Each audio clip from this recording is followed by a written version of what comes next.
Bonjour à tous, j'espère que vous allez bien. Aujourd'hui, je vais vous expliquer quels sont les documents que vous devez posséder pour pouvoir effectuer une facturation médicale.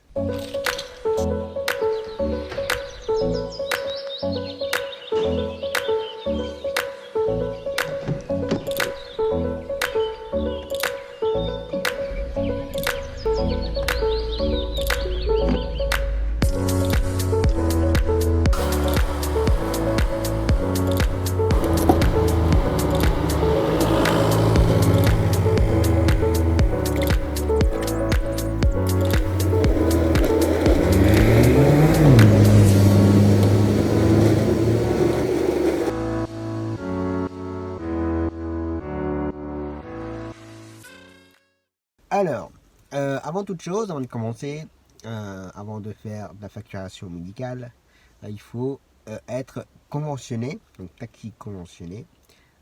J'ai déjà fait une vidéo et je vous invite à la regarder là. Ça va s'afficher ici. Là, c'est bon, ça va être du bon côté là. Donc, je vous invite à regarder la vidéo pour savoir comment on devient taxi conventionné. Alors, je fais la vidéo parce qu'on me l'a demandé pour savoir quels sont les documents que nous devons avoir pour pouvoir effectuer une facturation. Alors, euh, je vais essayer de résumer, mais le plus clairement que possible. Mais bon. On va dire qu'il y a plus ou moins 3 types de transport médical dans le milieu médical. Alors, on va dire le premier, ça va être une consultation spécialisée. Donc, ça veut dire que ça va être une consultation suite à une maladie, suite à une grave maladie, suite à une pathologie qu'on peut chacun avoir. Et on doit effectuer une consultation et qu'on ne peut pas y aller par ses propres moyens parce que la conduite est interdite, parce qu'on ne peut plus conduire, enfin bref. Du coup, on peut faire appel soit à un VSL, soit à un taxi conventionné. Donc ça, c'est, on va dire, une consultation spécialisée. Après, vous avez les courses de type en série. Donc ça veut dire que c'est tout ce qui est, comme je fais principalement avec les CMP enfants, et des CMP adultes, des séries de kiné, des séries d'orthophonistes. Donc ça, ce sont ce qu'on appelle des séries. Donc ça va être toutes les semaines ou 2 à 3 fois par semaine. Donc voilà. Et ça, après, chacun facture comme il en a envie. C'est-à-dire, soit il fait la facturation toutes les semaines, soit il fait une facturation au mois, une fois une facturation en fin de série. Il y en a. Moi, puis vous voulez savoir, moi je fais une facturation au mois. Donc ça, ce sont des séries. Et ensuite, vous avez tout ce qui est entrée ou sortie d'hospi. Quand un client doit entrer à l'hôpital pour une opération ou hôpital de jour. Voilà, ça c'est ce qu'on appelle des entrées ou sorties d'hospi. Alors, on va commencer par le premier, comme je vous ai dit, tout ce qui est consultation spécialisée. Donc c'est suite, comme je viens de le dire, à une maladie ou tout ce que vous voulez. Le client doit suivre une consultation et il faut l'emmener. Je vais me mettre dans une situation. Un client m'appelle en me demandant si je peux l'emmener à son rendez-vous, lieu de rendez-vous, hors de rendez-vous. Et moi, de mon côté, je vais donc lui poser la question. Alors, des fois, il faut y aller franco. Qu'est-ce que c'est comme consultation? Si ça a un lien ou pas avec une pathologie, donc ce sera une course qui sera prise en charge à 100% par sa caisse primaire. Donc en général, la caisse primaire d'assurance maladie. Si ce n'est pas du tout pris en compte par rapport à une pathologie, mais la personne a un âge avancé ou tout ce que vous voulez, il ne peut pas y aller par ses propres moyens ni par le bus, c'est une consultation entre guillemets basique, ça ne sera pas forcément pris en charge à 100% par la caisse primaire, mais ça sera pris en charge à 65% et les 35%, plus connus sous le nom du tiers payant, sera pris en charge par la mutuelle. Alors, bon, que ce soit 100% ou pas 100%, c'est pas grave. Les documents que vous devez impérativement avoir, c'est ce qu'on appelle une prescription médicale de transport, qui est plus connu sous le nom du bon de transport ou des initiales, le BT. Donc voilà, ça c'est le document principal que vous devez impérativement avoir. À l'heure où je vous parle, voilà, je ne sais pas trop comment je vais faire mon montage vidéo, mais les documents vont s'afficher là ou là. Donc vous devez impérativement avoir ce document-là. Donc quand le client vous appelle, pour que vous preniez rendez-vous avec lui, enfin, pour que vous notez son rendez-vous, son heure de rendez-vous, vous devez lui demander déjà s'il est pris à 100% ou pas, sa caisse primaire, sa caisse complémentaire, le numéro de sécu, il faut essayer de le demander, et ensuite s'il a le bon de transport ou pas. Il faut savoir que les bons de transport pour les consultations doivent être impérativement datés bien avant la date du rendez-vous. Je m'explique. Je ne sais pas quel jour on est aujourd'hui, on est le... Enfin, quelle date 28. On imagine, j'ai un client emmené aujourd'hui le 28 pour une consultation. Je sais pas qui je lui appelle, je vais le rappeler après. Le 28, il faudrait que le bon de transport soit daté le 22 octobre. Le 22 octobre. Un bon de transport ne doit pas être daté du jour de la consultation. Normalement, c'est interdit. Après, ça dépend des médecins prescripteurs. Donc voilà. Donc il faut lui demander s'il a le bon transport ou pas. Et s'il l'a, ok, parfait. S'il l'a pas, il faudra voir sur place. Alors, ensuite, une fois que vous l'emmenez faire la consultation, il vous remet le bon de transport.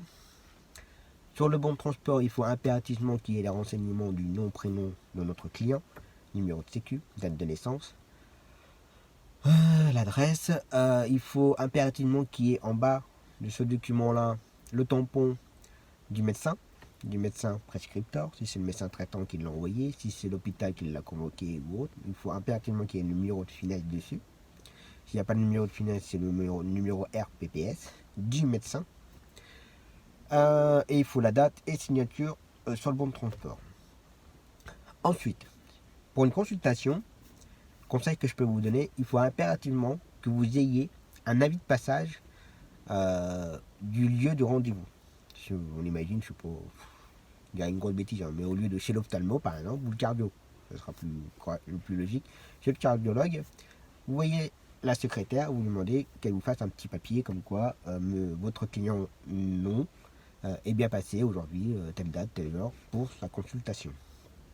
Il faut impérativement avoir un avis de passage. Si vous n'avez pas d'avis de passage, ce que vous pouvez faire, c'est demander à votre client une copie de la convocation. Alors si vous l'avez au téléphone, s'il a la convocation, vous lui dites s'il peut de faire une copie de sa convocation. S'il ne peut pas faire une copie, s'il n'a pas la machine pour à la maison, vous, avec votre téléphone portable, c'est ce que je fais souvent. J'essaie de bien placer sur le tableau de bord ou sur la plage arrière et je fais une photo du document. Comme ça, j'ai une copie et quand j'envoie tout ça à la sécu, ils ont ce qu'il faut. Donc voilà les trois documents, pas les trois, on va dire deux documents que vous devez avoir pour facturer une consultation. Donc je répète, il faut la base, de toute manière, la base de la base, il faut le bon de transport, ça c'est obligatoire. Et ensuite, soit une copie de la convocation, soit un avis de passage à demander auprès de la secrétaire ou autre. Donc voilà. Ensuite, pour tout ce qui est toutes les séries, CMP, kiné, orthophoniste, voilà, suite à un AVC, suite à des problèmes de parole, suite à un problème de tout ce que vous voulez, il vous faut, pareil, la base, le bon de transport, nom, prénom, tout document bien rempli. Si c'est des CMP, en général, chez nous, à Bourges, les CMP, ils nous donnent toujours ce qu'on appelle un relevé de date. C'est un document avec toutes les dates du passage de l'enfant, qui a bien été présent ou pas à ces séances. On imagine chez l'orthophoniste. Moi, j'ai mon client de ce matin, par exemple, que j'ai fait. Il va à sa séance d'orthophonie tous les lundis. J'ai même plus besoin de le demander, mais elle me sort tous les mois, elle me sort un papier avec son nom à elle et les renseignements de mon client et les dates de tous les rendez-vous qu'il a été présent. Ça, c'est très bien. Et au kiné, il faut leur demander aussi. Alors moi, j'ai mon client qui va aussi à sa séance de kiné, mais il ne me le fait jamais. Mais bon, dommage. Donc, quand vous voulez facturer des séries CMP, kiné, ortho, tout ça, il vous faut bon de transport, une copie du relevé de date, important. Si vous n'avez pas les relevés de date, nous, par exemple, à Bourges, avec la convention CPM à Bourges, nous avons dans la convention un document l'annexe, où nous, on doit remplir l'annexe, donc tous les dates de rendez-vous, les heures, et à chaque mois, faire signer ça par nos clients. Alors moi, personnellement, je ne le fais jamais, parce que moi, je fournis les relevés de dates qui me sont donnés par les CMP ou l'orthophoniste, or qui lui ne le fait pas. Donc voilà. Donc je répète, quand vous voulez facturer série, kiné, tout ça, il faut la base, le bon de transport, relevé de date. Ensuite, troisième type de transport, c'est donc l'entrée ou sortie de SPI. Donc pareil, il vous faut le bon de transport, la base, de toute façon.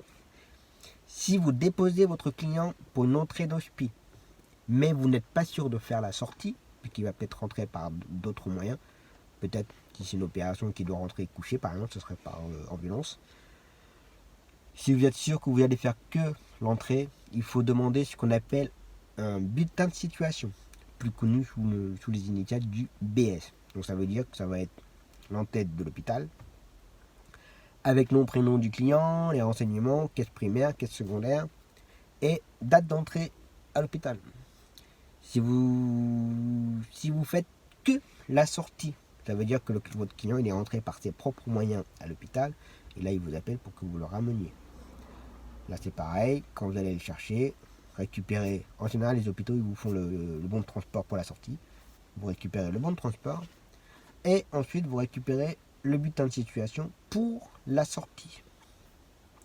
Ensuite, si vous faites l'entrée et sortie, vous avez deux possibilités. Si vous êtes pressé pour facturer et parce que votre client va rester quelques jours ou quelques semaines, on ne sait pas, à l'hôpital et que vous êtes pressé de facturer, vous pouvez demander que le BS pour la sortie. Et quand vous faites l'entrée et quand vous faites la sortie, vous demandez un bulletin de situation pour la sortie et vous faites deux facturations. Mais si vous avez le temps, vous faites l'entrée, ok, vous laissez tomber, vous repartez. Et quand vous ramenez votre client, vous demandez un bulletin de situation avec l'entrée et sortie, les dates d'entrée et dates de sortie sur le BS. Et ensuite, vous pouvez facturer. Donc voilà les documents que vous devez, entre guillemets, impérativement avoir. Là-bas, de toute façon, il vous faut impérativement ce qu'on appelle le bulletin, la prescription médicale de transport, plus connue sous le nom du bon transport. Ça, c'est la base. Ça, il faut impérativement l'avoir. Si vous ne l'avez pas, vous ne pouvez pas facturer parce qu'il vous faut un numéro de prescripteur, un numéro de finesse, du médecin, nom du médecin ou l'hôpital. Il vous faut impérativement ça. Si vous ne l'avez pas, vous ne pouvez pas facturer. Donc voilà les documents que vous devez impérativement avoir. Ensuite, par rapport à votre client, si vous ne savez pas s'il est pris à 100% ou pas, si sa consultation a un lien avec une pathologie ou pas. Parce que quand vous avez les clients au téléphone et quand vous leur posez la question est-ce que vous êtes pris à 100%, des fois les gens ils ne comprennent pas forcément le sens de la question quand on leur demande si vous êtes pris à 100% ou pas. Ils vont, 3/4 du temps, vont dire oui, je suis à 100%. Mais quand vous l'emmenez, vous vous apercevez qu'en fait il n'est pas pris à 100%, ou alors la consultation n'a aucun lien avec une pathologie qu'il a. Un exemple, où on imagine que le client a des gros problèmes de cœur, cardiaque, il sera donc pris en charge à 100% pour tout ce qui est consultation, soins médicaux, tout ça, par rapport à son problème cardiaque. Mais si un jour il doit aller voir chez l'ophtalmo basique, ceci ne sera pas pris en charge à 100%, parce que ça n'a aucun lien avec ses problèmes cardiaques. Donc faites attention à ça. Donc, pour être sûr que le client est à 100% ou pas à 100%, mais s'il n'est pas à 100%, il faut donc que vous récupérez aussi les renseignements de la mutuelle complémentaire pour qu'ils prennent en charge le tiers payant, donc les 35%. Vous pouvez aller sur le site de Amélie Pro. Alors, si c'est une première connexion, il vous faudra créer un compte et 2-3 jours plus tard, vous recevez par courrier vos identifiants. Avec le site de Amélie Pro, vous saisissez le numéro de sécurité sociale de votre client et ça vous donne si la personne est à 100% ou pas, si les droits sont à jour, et ça vous donne l'orthographe exacte du nom, et que des fois on peut mal écrire ou mal comprendre son nom, l'orthographe exacte du nom, prénom, date de naissance, la caisse rattachée, donc s'il y a la CPM, la MSA, la MUSUN, toutes ces choses-là. Donc ce site-là est très pratique. Ensuite, ce que vous pouvez avoir, sauf que je ne l'ai plus avec mon nouveau logiciel, mais j'en ai pas l'utilité en fait, c'est d'avoir un lecteur de terminal, un lecteur pour lire les cartes vitales. Pardon. Avec ceci, quand vous prenez le lecteur, vous mettez la carte dedans, ça vous donne tous les renseignements de votre client. Ça vous donne même, normalement, ça va donner les renseignements mutuels et toutes ces choses-là en fait. Ça vous donne un peu plus de renseignements par rapport au site de Amélie Pro. Donc voilà, donc il ne faut pas hésiter à prendre tous ces renseignements-là et je pense que j'ai fait le tour. Donc je me répète, tous les documents que vous devez avoir, c'est principalement, obligatoirement, le bon de transport. Ensuite, quand c'est des consultations, et n'ayez pas peur de demander ou réclamer une copie de la convocation, un avis de passage au lieu du consultation. Si c'est des séries, tout ça, n'hésitez pas à réclamer un relevé de date, comme ça justifie que vous l'avez bien emmené ce jour-là. Et quand c'est des hospices, n'hésitez pas à demander le BS. Un conseil que je peux vous donner, n'hésitez pas à fournir un maximum de documents.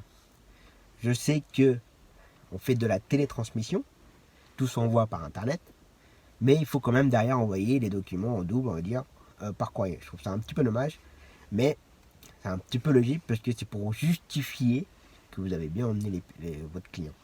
Et fournissez un maximum de documents. Plus vous leur donnez de documents, plus ils sont contents, d'accord?